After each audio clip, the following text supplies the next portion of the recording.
Welcome to Bots and Beyond, your weekly dose of all things automation, mixing up end user, vendor, and consultant experience to create your go-to podcast for bot-related insights. I am your host, Wayne Butterfield.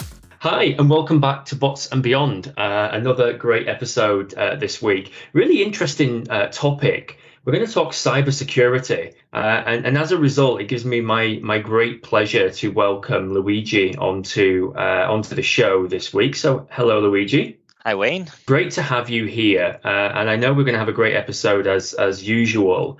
On a I would say not necessarily a huge automation topic, but actually something very relevant. And I know certainly in the UK we've seen lots of phishing and scams recently. So I'd really love to get your take on what is it that people are doing and how can we protect ourselves. But before we kind of get into the meat of the discussion, it would be fantastic for everybody to learn what you guys do at before.ai and to hear a little bit more about you. So, can you give us your intro, who you are, what you do, and why you do it? Thanks, Wayne, first of all, for having me on the episode. And I will plant some seed of thought for your audience. So I'm Luigi Lenguito. I'm Italian, so my accent is what it is. I hope my English will come through well. What I do, I'm the founder and the CEO of Before.ai. After 20 years of IT career in companies like Dell and SonicWall and Quest Software and others, I have decided to create my own company based on some very cool technology, of which we may touch base a little later. But what we really are after is to disrupt the life of the cyber criminals and make their life very, very hard. And in doing so, helping organization improve their defenses. The reason we do this is obviously, I don't have to explain how impactful cybersecurity or cybercrime, more so it's today, but also for a personal passion. I really dislike seeing people facing problems. I prefer prevent problems and avoid problems. And so, this whole technology and what we do at Before.ai is about helping organizations have an active defense and avoid being victim of attack, rather become actor of their defenses.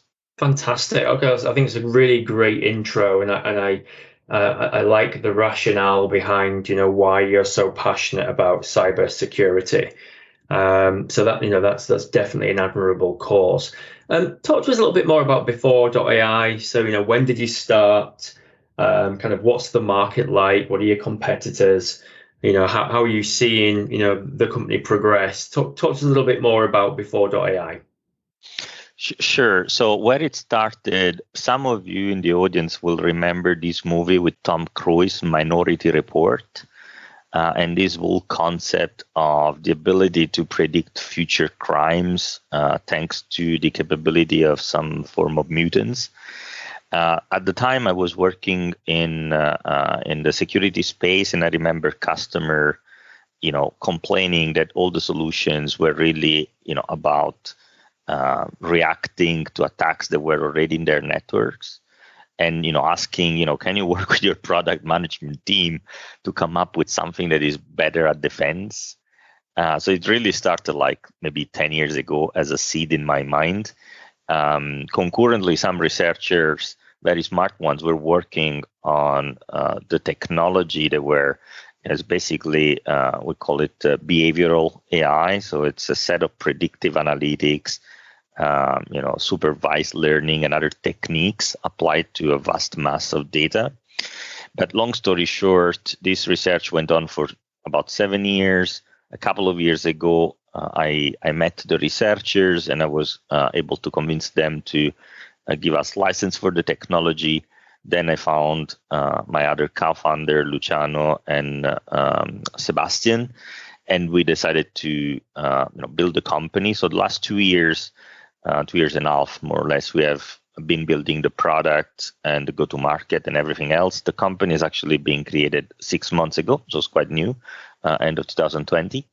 But we have already some exciting customers and prospects on which that are using our technology for protection. And really, what we do is we predict domain names that will be used for malicious activities. Domain names are the ones all of us use to navigate internet. They are one of the building blocks of the internet, and they are used in more than 75% of the cyber attacks. So what we do is predict which one of those domain names will be used for the attacks. There are more than 400 million domain name in existence, about 500,000 created every day. And of those 500,000, more than half are created with malicious intent. And so there are a lot, but for tools in the security infrastructure to be able to protect organization and people, you need to tell them exactly which one, just not enough to say all of them. And so that's what we do. We do those predictions with very high accuracy, only 0.5% of errors. So it's a bit like weather forecast, right? So we basically say to the organization, these domain names are going to be used in future for malicious activity, and then organization through their security solution can block it or quarantine it or just receive alerts or use it for analyzing other information that they have in their network in seeking for cyber threats. So ultimately what we do is we enable them with our, we call it the cyber threat, predictive cyber threat intelligence. We enable them to be better at defending and be better at this concept of active defense. That is, meaning you get ready for the attack before the attack hit your network. Interesting. And I think when we spoke before, that's the challenge that most organizations have at the moment, isn't it? Is that basically they're static and they're just waiting to be attacked. It's not like they're on the front foot. And I think how we kind of described it when we spoke before was, if you imagine the organization is a castle, and that castle is immobile, i.e. it's just there. Like, people can just come up to the castle and throw stones at it if that's what they want. They could throw bigger stones at it, rocks, cannons, you name it. And the only thing you can really do in your castle, I guess, is just try and build bigger walls. So I guess that's kind of traditional, and that's how organizations are set up at the moment. What metaphor would you use for what you're doing then? If you imagine traditional is building these walls and obviously trying to protect yourself as much as possible, what is kind of active defense then? What would you say you are doing differently? What are you enabling an organization to do differently? You mentioned being proactive. Talk to us a bit more about active defense. Yeah, sure. It's the reality is one doesn't exclude the other, right? So all of those techniques are very important. Unfortunately, the complexity of the IT infrastructures and of the potential attack vectors, as they're called, the number of them is just so vast that you need to have multiple approaches at the same time. And so, historically, if you go back maybe 20 years, defense was all rage. And to your point, people were building walls. We have heard a lot of the first time we used the word firewall, that is obviously these tools that can block external traffic or exfiltration. It was with a movie called War Games. I must have been 4 years old in the 80s or something like that. But anyway, so defense is not the new concept. And actually, at some point, it was sort of abandoned as an approach, as a primary approach, because it was like too many, holes in these defenses, despite people building stronger wall, higher wall, larger walls, more robust walls. Unfortunately, that wasn't enough. And so the last 20 years, it has been about detection and response. What that means is starting with an assumption that you are connected and you're going to be attacked, And if you're going to be attacked, you're going to be intruded. So there's going to be these people in your network. By the way, as a data point, today the dwell time, that's the time between an intrusion and its detection and resolution, is about 280 days according to IBM. So long time these criminals are in organizational network doing their own affairs, right? And so what happened is today solutions are about identifying the attack going on and remediate it, contain it, stop it. So at the moment, the fight is within the walls, right? There is sort of in the cybersecurity space and a recognition that the walls are one of the part of the solution, but they're not enough, and hence, more and more budget are being put on this detection and response approach, where the fight is carried within, the court of the castle. Our view is the one that we should bring the battle outside and far away. So if we go back to the castle analogy, you would have the sentinels looking very, very far, and we're giving the sentinels the tool to see before the attacker leave their own territories as they are preparing for the attack, right? So at the moment we identify those domain names and we do the prediction, the attacker has just registered them, and by our experience, at worst it takes 6 hours for them to use it. Sometimes they take weeks. Sometimes they age it for months, if not years. So we have a bit of an advantage there at the moment, part of it technological, given by the propagation of the domain name servers, but also because people this attacker need to actually build their tools and their trades to do the attack. And so active defense means disrupting that process by giving the prediction to the organization and the organization preparing for the attack. By the time the attack happened, it would not enter the walls because it would have been, the walls have been prepared.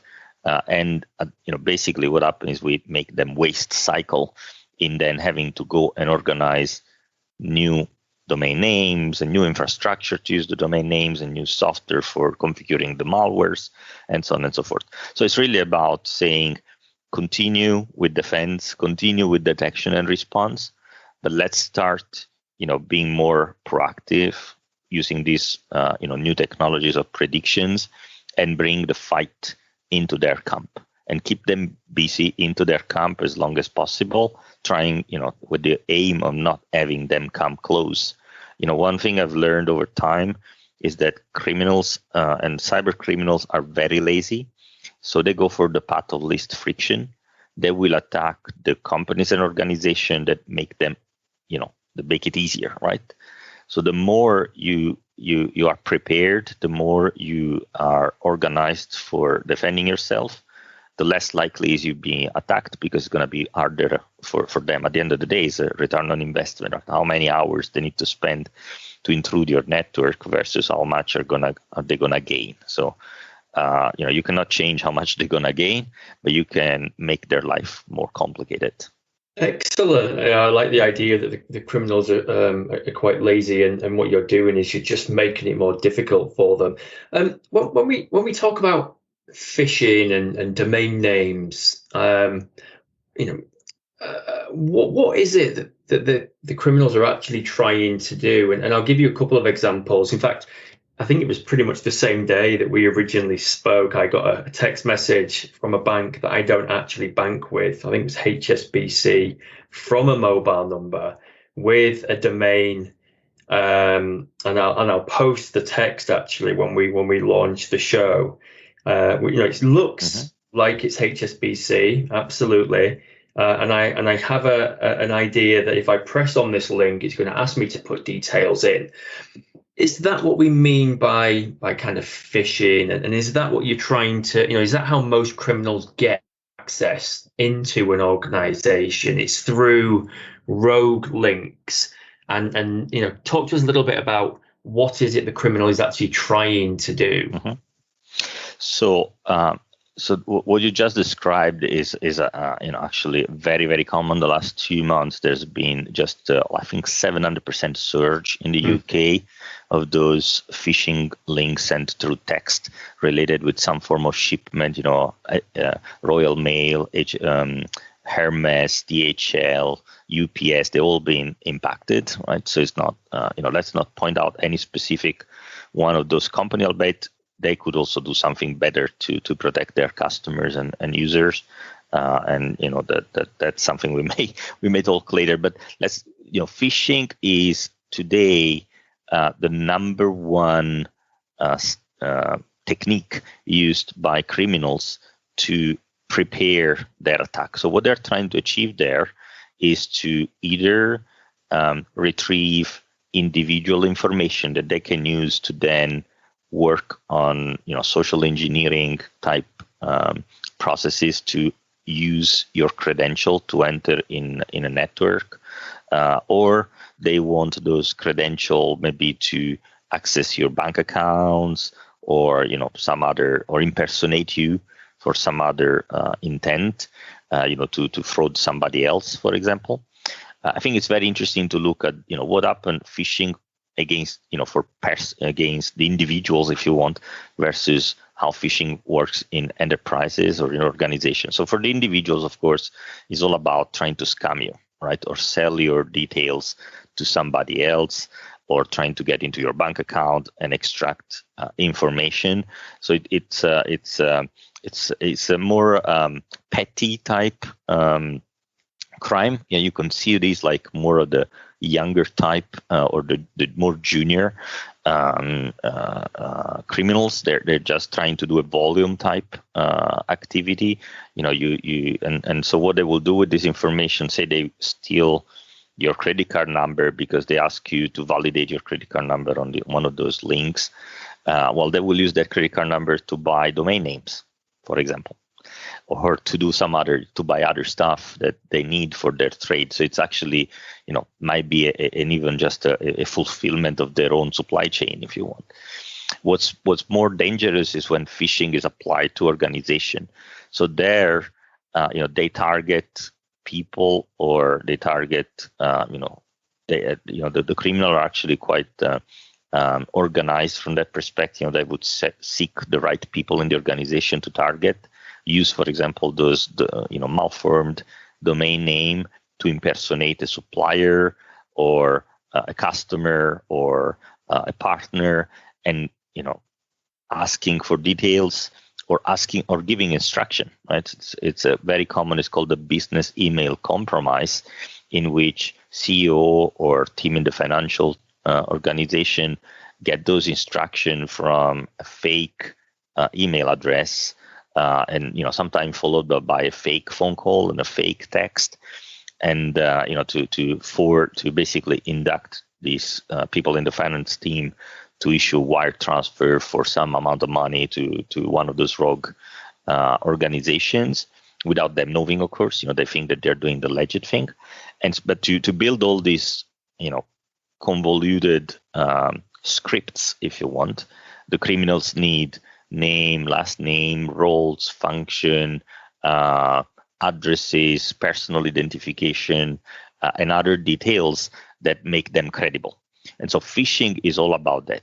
Another part of phishing is when you click on a link, you go on a page that seems legit, but on the background it's downloading some form of malware, and that malware might contain as a payload ransomware, and then cripple a network. It might contain some crawlers that go into your network to collect information or spy for holes that then the criminals can use from the outside. So definitely phishing today is more than 95% of the attack or can be traced with an origination to a phishing attempt. So it's definitely the most common, and it's also the most difficult to prevent, because ultimately, they basically look at the human behavior there, and in urgency, and when we are under stress, or we get hundreds of emails to answer, it's so easy to click on that link, and sometimes they're not so blatantly wrong as the one that you probably received on email. Most time, unfortunately, they are particularly subtle. So. Excellent. No, I think really interesting the kind of differences and similarities between personal and business attacks. Let's kind of shift gears and think about the role of AI. And good AI. I think the future of cybersecurity definitely feels like good AI versus bad AI, where at the moment it feels like the criminal is creating something and it feels like quite a manual process. I guess kind of going back to like minority report that you raised earlier on, in the future you kind of envisage an AI constantly making attacks against an organization and a good AI constantly trying to rebound them. I mean, what does the future kind of hold for cybersecurity, especially if we think about artificial intelligence and the role that might play in the future? Well, unfortunately, I'm not so good at predicting the future as I'm good at predicting domain names, but we can try and envisage it, right? So the with more and more of the human activity passing in the digital realm, right, in the cyberspace, or how we want to call it, the internet and so forth, it's only natural that security that has been a problem since human being exists, right, translate into this new reality as well. So today we call it, it makes me think about, for some time everybody was talking about digital economy and so on, and today it's economy that include, digital is the economy, right? And similar is with security and cybersecurity. We speak a lot about cybersecurity, but today it is security. If you think to your house, you would have always looked at how to protect your house, like make sure to change the keys. If you lose one, you want to change the locks. Make sure that all the windows are closed before you go on holidays. Have an alarm. I mean, these are the same reflex that now we need to have in the cyberspace. Very, very similar. Change your password. Ensure you don't leave holes in your defenses. Ensure that you are connected. You know how to call the police and what to do in case there has been a breach. Take insurances. So, I think in general, what we know of security will apply to cybersecurity and will continue to be a problem as long as good and bad will be part of the human nature. And this good and bad translate to artificial intelligence, because artificial intelligence is nothing else than a bunch of algorithms that have been coded by people with good or bad intents, and it's really the people that drive ultimately good AI or bad AI. What we can definitely I think see is that the opportunity of the digital world is more connectivity, the fact that there's a global scope in what we do. We can speak with people on the other side of the world, having webcam and having video call. We have seen how much it has helped life for this last year, but all of that is data, right? And if you want to protect all this data, the only way to do it at scale is by using algorithms. And most of this data, the relationship, that exists between the data are so vast and complicated that, again, only algorithm can make sense of it. And so, what we do, for example, in scoring more than 500,000 new domains per day, collecting data from above for the 400 existing million domain, downloading terabytes of information a day for this analysis and predictions to happen, if you actually look at what it does before AI, it is something that is very common sense. We look for behaviors of domain names and how they change over time, and if they are good or bad behaviors. The problem is no human and no group of human can do it for such an amount of data that we have to analyze every day, hence use algorithms. Similarly, for bad AI, right? I was talking about how criminals do investigation to learn about their targets, have to do all this phishing, they have to and this costs time and money to them as well. And they, as any enterprise, they want to be effective and not have waste. So the first level of bad AI will be about automating the recognition and the identification of gaps in security defenses of the customer, so of the target, sorry. So as we do active defense, they will do active offense, if you want, if we can say that. They become more effective at that. And there is already good AI that try to prevent that by doing things like sandboxing or obfuscation and so on. So trying to make that life of the bad AI harder. But eventually it will evolve, right? It will evolve in impersonation that are more and more credible. A few weeks ago on the social networks, we could see fake of Tom Cruise that were generated by AI. I mean, it was some smart actor with AI on top, but they were very credible. And so, especially in a world that works a lot through web conferences and video conferences, who tells you that the person on the other side is the person they say they are? If the AI is so good to, with a filter, convert the face of a person into one of Tom Cruise, then, who tells you that your CEO is your CEO, your financial manager is your financial manager, your bank teller is your bank teller. So another AI is the only option. Human eyes will not be good enough to catch the fake, and so you'll need a good AI to give you a sense. It's like a truth teller, checking if the image on the other side is credible based on what is the expected behavior. And this is gonna be then kind of a cycle where the bad AI will improve to hide some of the to mimic better and better the human that they're trying to fake, and the good AI will get better with other details. Or maybe they'll check if on Google the position of the phone of that person to see if it is in the place where they're saying they are in the webcam, right? But I'm saying this example, but obviously there'll be much more that need to be done. So it's definitely going to be the next phase in security, not just cyber, in general security. Even us for Before AI, today we do domain names, but our technology can be applied to phone numbers. You mentioned them in the text spams, for example, can be applied to social network profiles, so we can identify fakes in Facebook and Twitter and so on. And tomorrow we think we can bring it to real life with things like pre-crime, because we call our technology pre-crime, into things like forged passport, identification of frauds in financial systems, and so on and so forth. So we start today from domain names and cybersecurity, because this is the area where we see faster traction and a sort of a proof of concept, if you want, of our technology and philosophy of active defense.